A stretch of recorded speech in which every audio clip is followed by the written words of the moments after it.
তুমি হাঁটবা পাতায় পাতায় আর আমি হাঁটবো শিরায় শিরায়। কুমিল্লার একটা প্রবাদ আছে, নিশ্চয়ই এটার সাথে সবাই পরিচিত আছেন।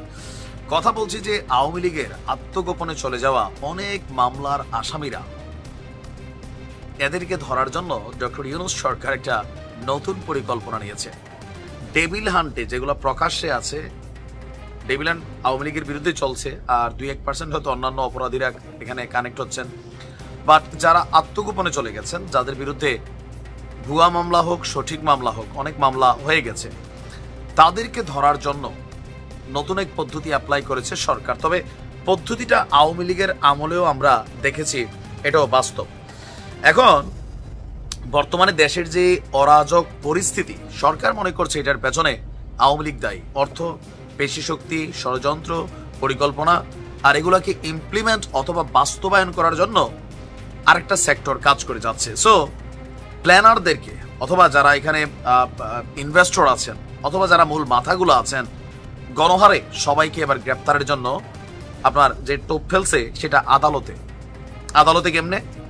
গতকালকে এক ঘটনা ঘটছে পিরোজপুরে রাজনৈতিক মামলায় হাইকোর্ট থেকে আগাম জামিন নিয়ে নিম্ন আদালতে হাজিরা দিতে এসেছিল আওয়ামী লীগের কয়েকজন নেতাকর্মী। এদের মধ্যে 5 জনকে গ্রেপ্তার করেছে পুলিশ এখন মাঠে নেমেছে। আর আপনারা জানেন যে স্বরাষ্ট্র উপদেষ্টা 16টা নির্দেশনা দিয়েছে আইন শৃঙ্খলা বাহিনীকে বিভিন্ন কারণের মধ্যে, সম্ভবত এইটাও একটা নিনজা টেকনিক। গতকাল দুপুরে পিরোজপুর জেলা এবং দায়রা জজ আদালত প্রাঙ্গণ থেকে তাদেরকে গ্রেপ্তার করেছে আপনার পিরোজপুরের পুলিশ।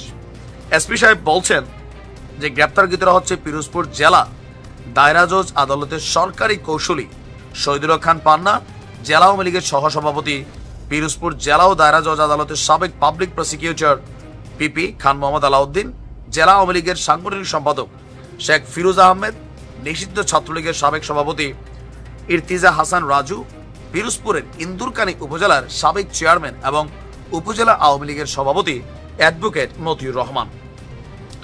পুলিশ বলছে যে আসামিরা প্রথমে উচ্চ আদালত থেকে জামিন নিয়েছিল, আগাম জামিন। এরপরে তাদের যত হাজিরা দিতে হবে সেই জন্য দুপুরে পিরোজপুর জেলা এবং দায়রা জজ আদালতে রাজনৈতিক মামলায় হাইকোর্ট থেকে আগাম জামিন নিয়ে নিম্ন আদালতে হাজিরার জন্য আসেন। আর পুলিশের কাছে আদালত সূত্রে হোক যেমনি হোক তথ্য ছিল, এজন্য তারা সেখানে অপেক্ষমান ছিলেন যে কখন তারা আসবে। এ সময় হাজিরা দিয়া যখন তারা বের হইতে গেছে, তো যেই মামলাটায় জামিন নিতে আসছে এটা জামিন হয়েছে, কিন্তু একজনের নামে তো একটা মামলা না, এই মুহূর্তে 2-4-10টা অথবা কারো নামে শতাধিক মামলাও হয়ে গেছে।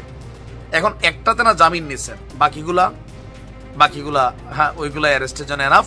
আদালতের গেট থেকেই তাদেরকে গ্রেপ্তার করে তুলে নিয়েছে পুলিশ, এবং বলা হচ্ছে যে তাদের বিরুদ্ধে একাধিক মামলা থাকায় আদালত প্রাঙ্গণ থেকে 5 জনকে আটক করা হয়েছে।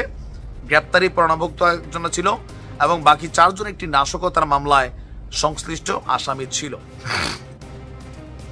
আমরা যতদূর বুঝতে পারছি এই মুহূর্তে আগামী নির্বাচনকে কেন্দ্র করে হোক, আওয়ামী লীগের ধরেন অনুশোচনা নাই যে মেন্টালিটিটা থেকে অ্যাটাকিং ভূমিকার যে পোস্ট অথবা বিভিন্ন বার্তা, এগুলাকে সরকার কিন্তু আমলে নিচ্ছে। ইভেন টোটাল এই আইন শৃঙ্খলা পরিস্থিতির অবনতির জন্য সরকার মনে মনে বিশ্বাস করছে এটা আওয়ামী লীগ করছে।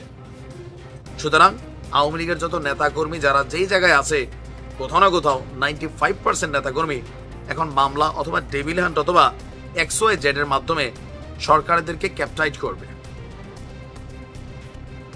আওয়ামী লীগ হাঁটতেছে আপাতত ডালে ডালে, আর সরকার শিরায় শিরা। আমাদের পুলিশ বাহিনীর কিন্তু বুদ্ধি আছে, কম নাই, বিষয়টা বুদ্ধি আছে, জাস্ট হচ্ছে ইমপ্লিমেন্ট করার সমস্যা। বাট এখন ইমপ্লিমেন্ট করছে।